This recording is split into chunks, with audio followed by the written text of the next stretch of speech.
माँ महामाई व्रत। नमस्ते नमस्ते मागो नमो महामाई। नमस्ते नमस्ते मागो नमो दयामयी। जेतेबेले विजय हेलु एही स्थान, सेतेबेले ठाबरे नहिथिला ग्राम। बलदिया तेली सँगे आसिलु मातुही, करा गछ मूले माग सदा गलु रही। शनिबार दिन एठी हाट पाଳି हुए, नाना स्थानु आसी रुण्ढ हुअन्ति सभी। सेई बलदिया तेली तोर आज्ञा पाई, प्रथमे गोटिए घर कला तेली साही।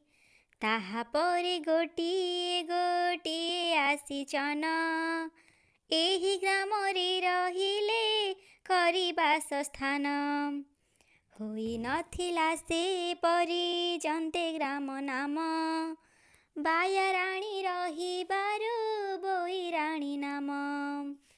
करा गछ मूले महामाई विजे होई, अपुत्रକୁ चाची पुत्र देलु मागो तुही। मूर्ख जनमानଙ୍କୁ କରିଲୁ ପଣ୍ଡିତ, ଏହା ଶୁଣି ସର୍ବଲୋକ ହେଲେ ଆଚମ୍ବିତ। ଅଜ୍ଞାନୀକୁ ଜ୍ଞାନ ଦେଲୁ ମାଗୋ ମହାମାଇ, ପାଠୁଆକୁ ସମ୍ମାନ ଦେଲୁ ଦୟା ବହି। प्रति शनिबारे जेहु ए व्रत करिब, सकल विपद तार मोचन होइब। अभियाडी झिया माने ए व्रत करिले, अचिरे तांकु उत्तम बर पात्र मिले। चिर रोगी होई जेहु पाउथिब कष्ट, महामाई व्रत कले रोग हेब नष्ट।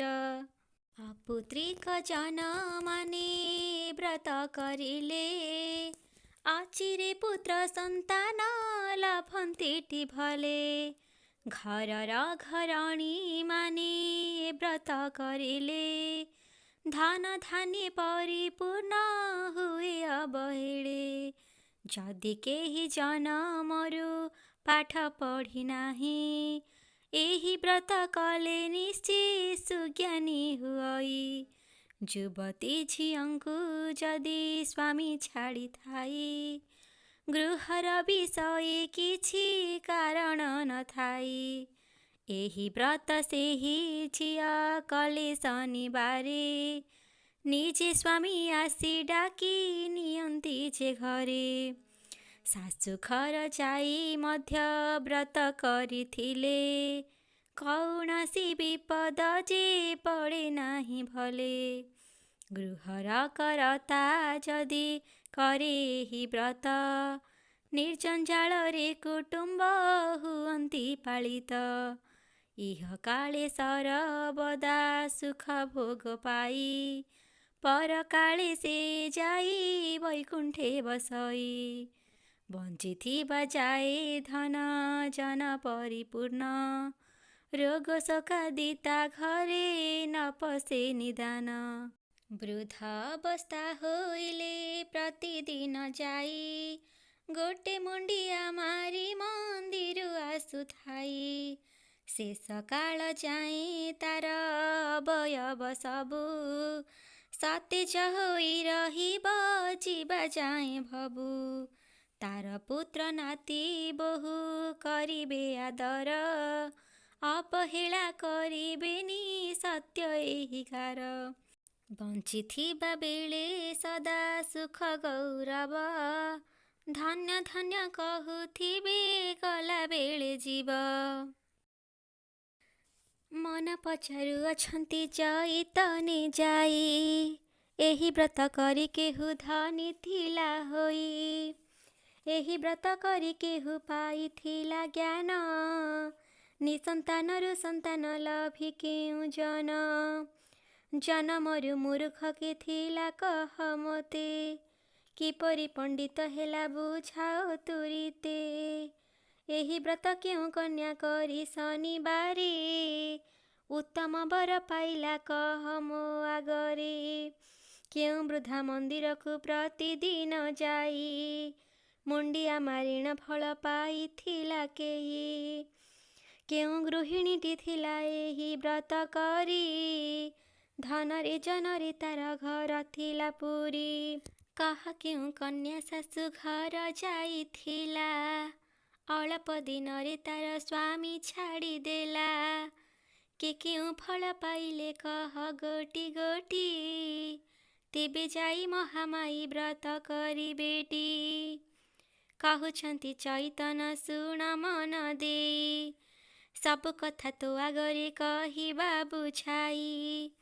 ପ୍ରଥମରେ ବୁଝାଇବା ବ୍ରତର ନିୟମ, ତାପରେ ପୁରିଲା କେଉଁ ପରି ମନସ୍କାମ।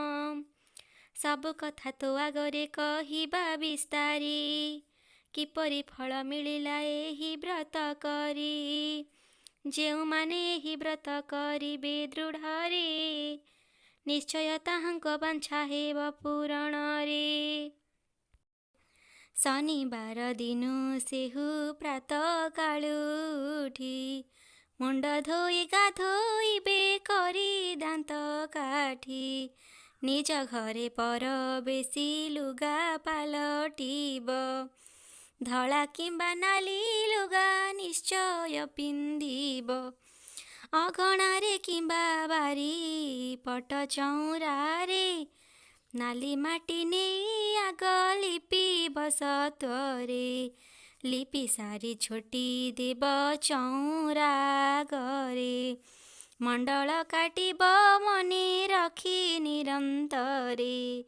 କୁମ୍ଭାର ଘରକୁ ଯାଇ ଆଣିବ କଳସୀ, କଳସୀକୁ ଧୋଇ ପାଣି ଭରିବ ଝଟତି।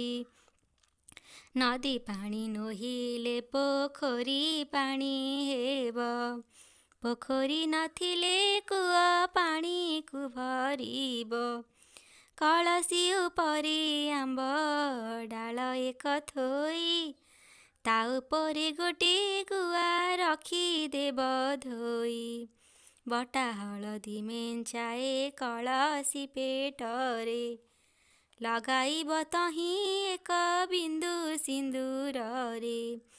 ଅରୁଆ ଚାଉଳ ଗଣ୍ଡେ କୁମ୍ଭ ତଳେ ଥୋଇ, ତା ଉପରେ କଳସୀକୁ ରଖିବ ସଜାଇ। ନାଲି ରଙ୍ଗ ଥିବା ଚୁଡ଼ି ଦୁଇ ପଟ ଆଣି, କୁମ୍ଭର ଆଗେ ଥୋଇବ ଧୋଇ ଦେଇ ପାଣି। ନାଲି ରଙ୍ଗର ବସନ ଘରେ ଯେବେ ଥିବ, ନାଲି ରଙ୍ଗ ଲୁଗା ପରେ ଚୁଡ଼ିକି ଥୋଇବ। ନାଲିଆ ରଙ୍ଗର ଲୁଗା ନଥିଲେ ଘରରେ, ଧଳା କିମ୍ବା ନାଲି ସୂତା ଥୋଇବ ସେଠାରେ। ଆଖୁ ନଡ଼ିଆ କଦଳୀ ପଣସ କାକୁଡ଼ି, ଯାହା ଭୋଗ ହେବ ତା ଥାଳିରେ ଦେବ ବାଢ଼ି। ଗଜାମୁଗ ପରେ ଗୁଡ଼ ନିଶ୍ଚିତରେ ଥିବ, ମାଙ୍କର ଗଜାମୁଗ ବହୁତ ସରାଗ। ଆଉ ଯାହା ଭୋଗ ମାନ ହେଉ କି ନ ହେଉ, ଗଜାମୁଗର ଉପରେ ଗୁଡ଼ ପଡ଼ିଥାଉ। ଗଜାମୁଗ ଗୁଡ଼ ପରେ ମାଙ୍କ ଶରଧା, ତେଣୁ ପୂଜାରେ ବାଢ଼ିବ ନ କରିଣ ଦ୍ୱିଧା। ପୂର୍ଣ୍ଣ କୁମ୍ଭ ବାମ ପଟେ ଦୀପ ଏକ ଥୋଇ, ଘିଅରେ ଦୁଇ ଗୋଟି ସଳିତା ଥିବ ରହି। ନାନା ଜାତି ଫୁଲ ଆଣି ଦେବ ସେହିଠାରେ, ମନ୍ଦାର ଫୁଲ ଗୋଟିଏ ଥିବ ତା ମଧ୍ୟରେ। ଅନ୍ୟ ଅନ୍ୟ ଫୁଲ ଯଦି ନ ମିଳିଲା ନାହିଁ, ମନ୍ଦାର ଫୁଲ ମାତ୍ରକ କୁମ୍ଭେ ଦେବ ନେଇ। ଦୁଇ ଗୋଟି ମାଳ କରି କୁମ୍ଭ ପରେ ଦେବ, ମହାମାୟୀ ଛବି ଥିଲେ ସେଠାରେ ରଖିବ।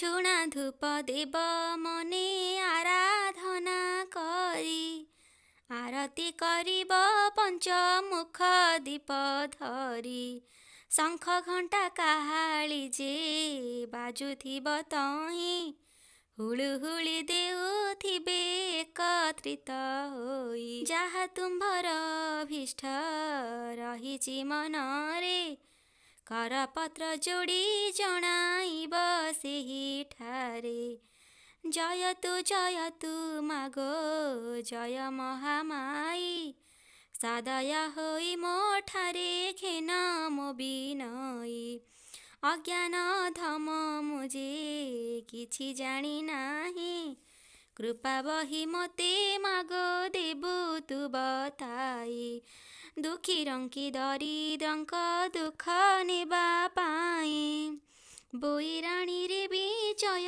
ହେଲୁ ମାଗୋ ତୁଇ ବଣ ଜଙ୍ଗଲ ପାହାଡ଼େ ଥିଲୁ ମାତା ତୁହି ଦୁଃଖୀ ଦୁଃଖ ନେବା ପାଇଁ ଆସିଲୁ ଏଠାଇଁ ବଳଦିଆ ତେଲି ସଙ୍ଗେ ଆସି ବୋଇରାଣୀ ଖରା ଗଛ ମୂଳେ ବାସ କଲୁ ମା ଭବାନୀ ତୋର ଭକ୍ତ ତେଲିକୁ ତୁ ଦେଲୁ ଧନ ଜନ ଆହୁରି ଜନ ମୁଖରେ ପାଇଲା ସମ୍ମାନ ତୋର ବ୍ରତ କରି ସେହୁ କଲା ଅବସ୍ଥାନ ଧନ ସମ୍ପଦରେ ଚିହ୍ନେ କୁବେର ସମାନ ପୁତ୍ର ପୌତ୍ରାଦିରେ ପୁରୀ ଗଲା ତାର ଘର ପରକାଳେ ଦେଲୁ ତାକୁ ବୈକୁଣ୍ଠପୁର ମୋହର ବିପଦ ଏବେ ଫେଡ଼ ଜନନୀ ଭକତିରେ ଜଣାଉଛି ଯୋଡ଼ି ହାତ ବିନି ପାଦେ ତୋହର ମୁଁ ସାଷ୍ଟାଙ୍ଗ ପ୍ରଣତି ଜଣାଉଛି ସବୁ ଦୁଃଖ ହରଗୁ ଝଟତି ତୋର ପୂଜା ବିଷୟରେ କିଛି ଜାଣି ନାହିଁ ମହାମାଇ ବ୍ରତ ପଢ଼ି କରୁଅଛି ମୁହିଁ ଦୋଷା ଦୋଷ ଯାହା ଥିଲେ ଘେନିବୁନି ଚିତେ ସନ୍ତାନକୁ ମା ମାନେ ଦେଖନ୍ତି ଯେ ମନ୍ତେ ସେହିପରି ମୋତେ ତୁହି କୋଳରେ ବସାଇ ଯାହା ଦୋଷ ଥିବ ମୋ ଖଣ୍ଡିବୁ ମା ତୁହି ଜ୍ଞାନ ଧନ ଯଶ ଖ୍ୟାତି ସବୁ ମୋତେ ଦେଇ ତୋ ବ୍ରତ ଫଳ ପତାକା ଉଡ଼ାଇବୁ ତୁହି ଏହିପରି ବିନୟରେ ହୋଇ ବଳଗି କୁମ୍ଭ ସିନ୍ଦୁରକୁ ଆଣି ମାଥେ ହେବ ଲାଗି କହୁଅଛି ଏବେ ଶୁଣ ମାତାଙ୍କ ଆଶିଷ କିଏ କେଉଁ ପରି ଭାବେ ପାଇଲେ ବିଶେଷ ପୂଜାର ବିଧାନ ସବୁ କହିଗଲି ତୋତେ ସପନରେ ମା ଯାହା କହିଥିଲେ ମୋତେ ମନ ଗଢ଼ା କଥା ମୋର ଏଥି କିଛି ନାହିଁ ଗୋଟି ଗୋଟି କରି ସବୁ ଦେଲି ମୁଁ ବୁଝାଇ ବୋଇରାଣୀ ପାଖ ଗ୍ରାମେ ଗୋଟିଏ ବ୍ରାହ୍ମଣ ଥିଲା ତାଙ୍କର ଖଣ୍ଡ ଥିଲା ସନମାନ ଧନ ସମ୍ପଦରେ ତାଙ୍କୁ କେହି ନୁହେଁ ସରି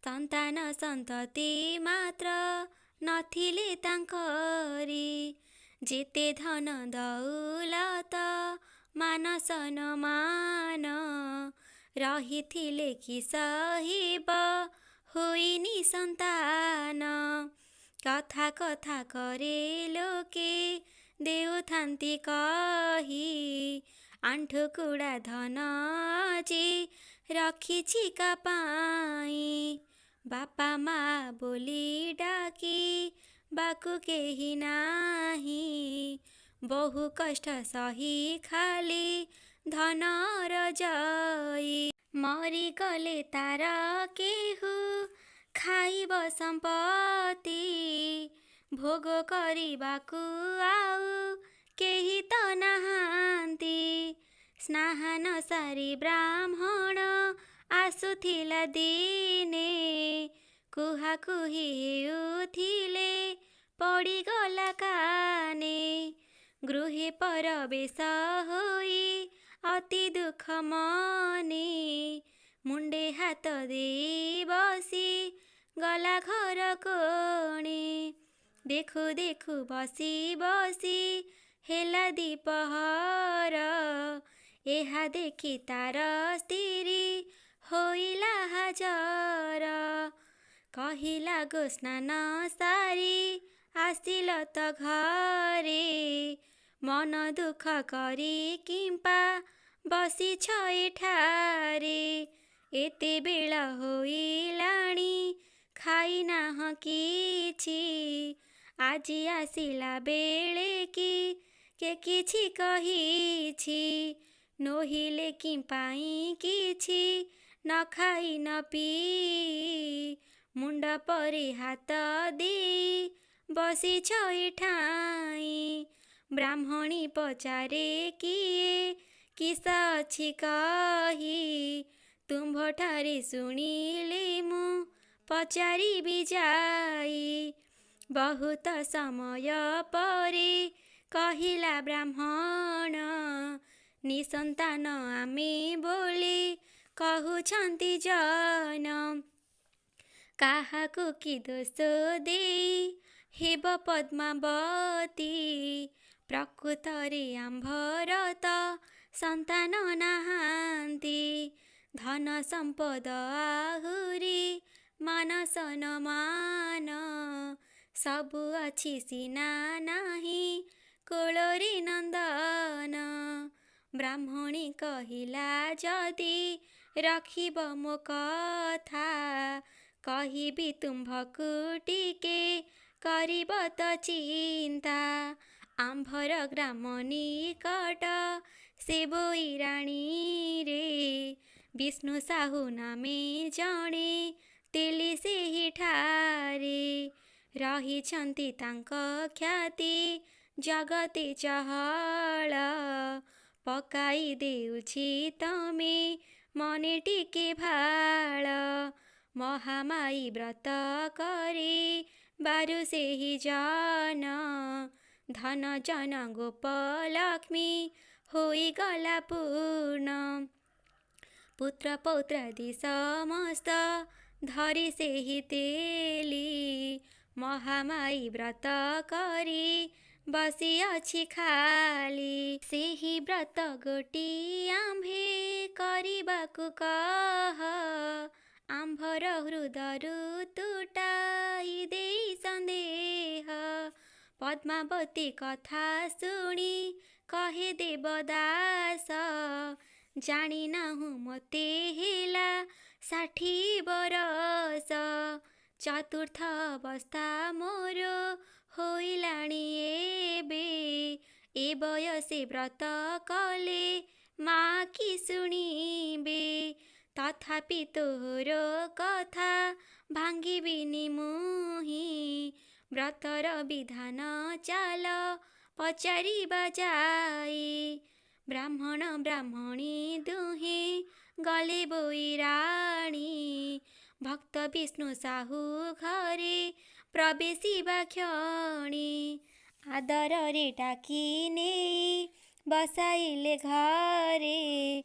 ଦୁହେଁ ଆସିଅଛ କୁହ କେଉଁ କାରଣରେ। ଉଦ୍ବେଗ ହୋଇ କୁହେ ଆଗ ଦେବଦାସ। ମହାମାୟୀ ବ୍ରତ କଥା କହି ମନ ତୋଷ। କେଉଁ ବାରେ କି ବିଧାନ ଅଛି ଏ ବ୍ରତରେ। ସବୁ କଥା ବୁଝାଇ କୁହ ଆମ୍ଭ ଆଗରେ। ବିଷ୍ଣୁନାଥ ସାହୁ ସବୁ କହିଲେ ବୁଝାଇ। ଶନିବାରେ ଏହି ବ୍ରତ କର ତୁମ୍ଭେ ଯାଇ। ଅନତି ବିଳମ୍ବେ ନିଶ୍ଚେ ହୋଇବ ସନ୍ତାନ। ମହାମାୟୀ ବ୍ରତ ଫଳ ନ ହୋଇବ ଆନ। ପୂଜାର ବିଧି ବିଧାନ କହିଲି ମୁଁ ଯାହା। ସବୁ ମନେ ରଖି କାର୍ଯ୍ୟ କରିବଟି ତାହା। ଆହୁରି ଗୋଟିଏ କଥା ଶୁଣ ମନ ଦେଇ, ପୂଜା ହୋଇଥିବା ଭୋଗ ବାଣ୍ଟିବ ସେଠାଇଁ। ଛୋଟ ଠାରୁ ବଡ଼ ପରିଜନ୍ତି ସର୍ବଜନ, ପ୍ରସାଦକୁ ବାଣ୍ଟି ଦେବ ସେଠାରେ ନିଦାନ। ମହାମାୟୀ ବ୍ରତ କରୁଥିବ ଯେଉଁ ବ୍ୟକ୍ତି, କିଛି ଫଳମୂଳ ଖାଇ କଟାଇବ ରାତି। ଅରୁଆ ଅନ୍ନ ଭୋଜନ କରିବ ଦିନରେ, ଆମିଷ ବର୍ଜନ କରିବ ଏହି ବ୍ରତରେ। ଦିନରେ ଶୋଇବ ନାହିଁ ମାଙ୍କୁ କରି ଧ୍ୟାନ, ମହାମାୟୀ ଚିନ୍ତା କରି କଟାଇବ ଦିନ। ଯାହା ସବୁ କହିଲି ମୁଁ ସବୁ ଶୁଣିଲ ତ, ଏହି ନିୟମ କାଳରେ କରିବ ସମସ୍ତ। ସାହୁଙ୍କୁ ବିଦାୟ ମାଗି ବ୍ରାହ୍ମଣୀ ଆସି ପହଞ୍ଚିଲେ ନିଜ ଗୃହେ ସେହି କ୍ଷଣି। ଶନିବାର ଠାରୁ ବ୍ରତ କରିଲେ ସେ ଦୁହେଁ, ନୀତି ନିୟମକୁ ରଖି 1 ବର୍ଷ ଯାଏଁ। ବରଷକ ପରେ ହେଲା ଜାଁଳା ସନ୍ତାନ, 1 ଗୋଟି ଝିଅ 1 ଗୋଟି ପୁଅ ଜନ୍ମ। ବୃଦ୍ଧ କାଳେ ଝିଅ ପୁଅ ପାଇ ସ୍ୱାମୀ ସ୍ତ୍ରୀ, ତାହାଙ୍କର ଆନନ୍ଦ ଯେ କହିଲେ ନା ସରି। ଗ୍ରାମମାନଙ୍କର ଲୋକେ ଜାଣିଲେ ସଭିଏଁ, କୁହାକୁହି ହେଲେ ବ୍ରତ ଫଳ ଅଟେ ଇଏ।